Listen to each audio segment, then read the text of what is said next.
Bismillahirrahmanirrahim. Allahın salavatı ve selamı sənin üzərin olsun ey İmam Həsən Əskəri.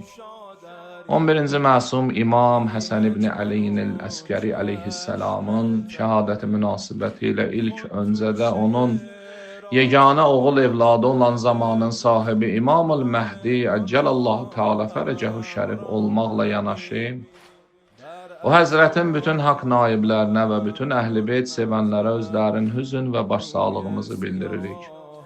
İmam Həsən Əskəri əleyhisselam 14 məsumlar sırasında az ömür sürmüş 3-cü məsum şəxsdir. Həzrətin həyatı 3 mərhələdən ibarətdir. Ömrünün ilk 12 ili Mədinə-i Münəvvərə şəhərində keçmiş. Növbəti 10 ili isə atası ilə birlikdə Samirə şəhərində olmuş və ömrünün son 6 ili isə özünün imamət devri o da Samirədə olmuşdur. Niyə Həsən ibn Ali Əl-Əskəri ləqəbi ilə şöhrətlənmiş, məşhur olmuşdu?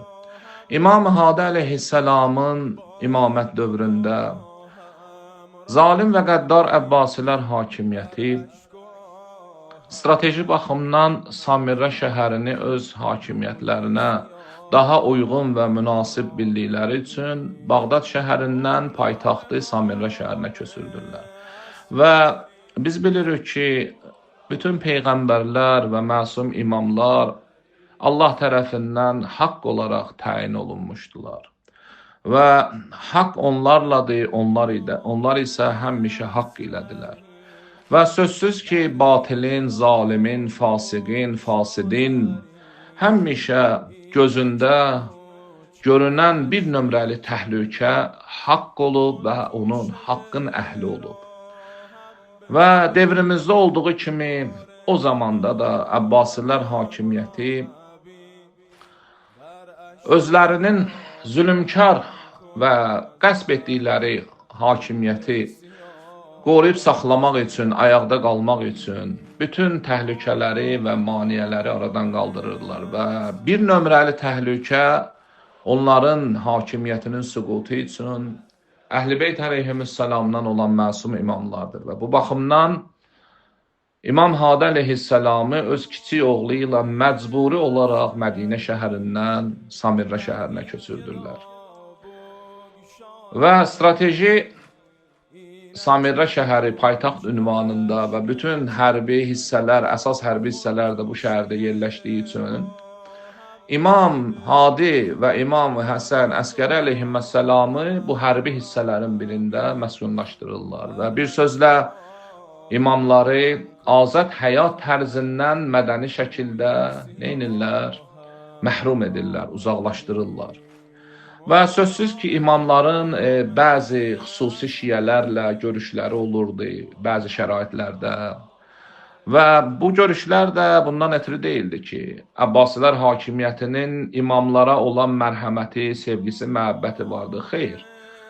Bu, yenə də imamları nəzarətdə saxlamaqdan ötürü idi, imamların fikrini öyrənməkdən ötürü idi və imamların şiyələrinin tanınmasından ötürü idi. İmam Həsən Əskəri əleyhisselamın 6 illik imamət devri Mu'təmid Əbbasinin 6 illik imamət devrinin 3 ili Mu'təmid Əbbasının zindanında keçib. Yəni İmam Həsən Əskəri əleyhisselam 6 illik imamət dövrünün 3 ilini həbsdə olub.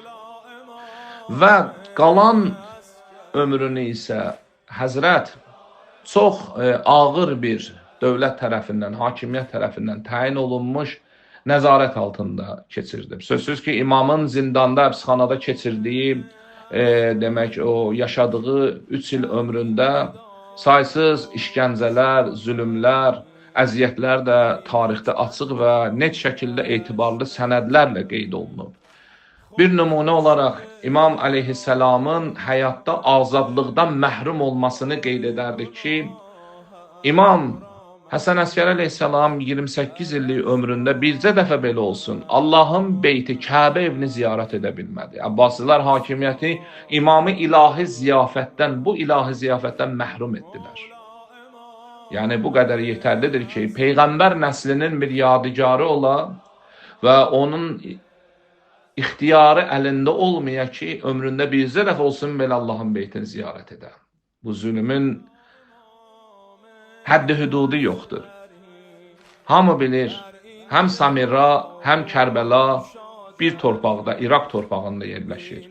Arasında olan fasilə 120 kilometr zaddır. Çox arasında fasilə yoxdur. Hətta İmam Həsən Əskər əleyhissalam Kərbəla ziyarətindən belə məhrum olunmuşdur. Bəzi vaxtı İmam əleyhissalam özünün seçilmiş və bəyəndiyi şiyələrin yol xərcini verərdi, özünün tərəfindən Kərbəlaya ziyarətə naib göndərərdi. Və imamın doğrudan da həyat tərzi çox demək sıxıntı və əziyyətli halda keçirdi. Buna baxmayaraq İmam əleyhissalam öz imamət elmi ilə və öz gözəl imamət əxlaqı ilə Allahın dinini müdafiə edirdi, elmi cəhətdən yaşadırdı. Şəri suallara lazımı yazılan məktublar ki, imama ünvanlanırdı, imama gəlib çatırdı. İmam onları Peyğəmbər sünnətinə uyğun olaraq cavablandırırdı və öz ilahi imamət elmi ilə müsəlmanları bəhrələndirirdi.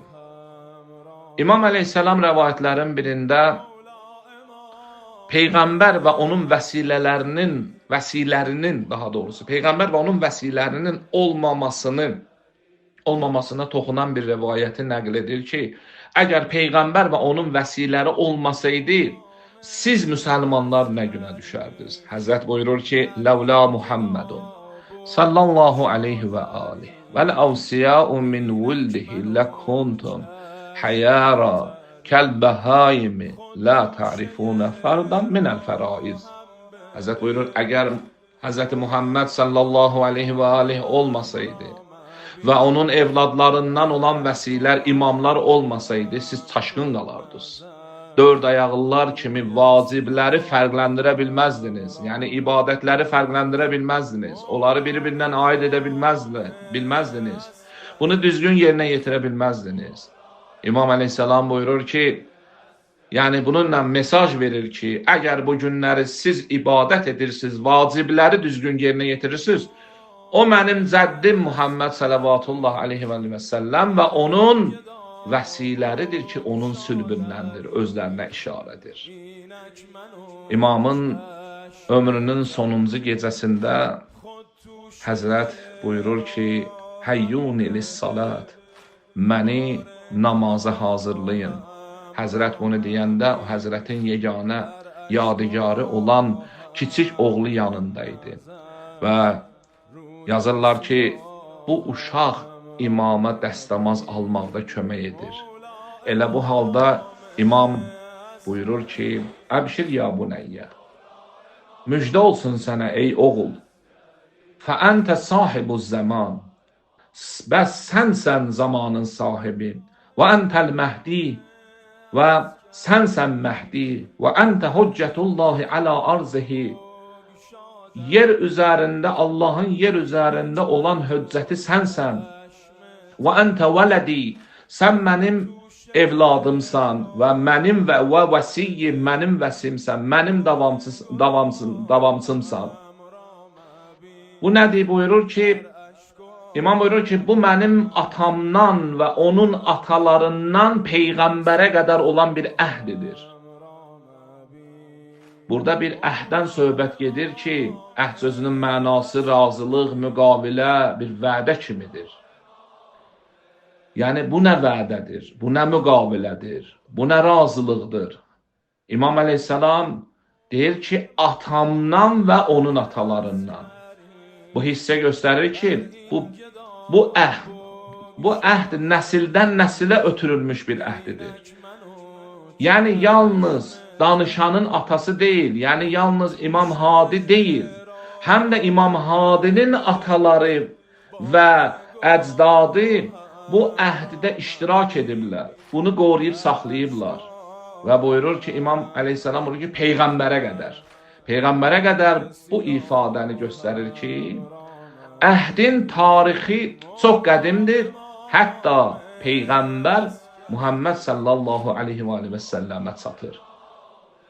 Allaha and veririk, İmam Həsən Əskər əleyhisselamın hörmətinə Allah Taala yer üzündə zülmün kökün kəsən, fiski, fəsadı aradan aparan İmam Məhdinin zuhurunu təcil qərar versin.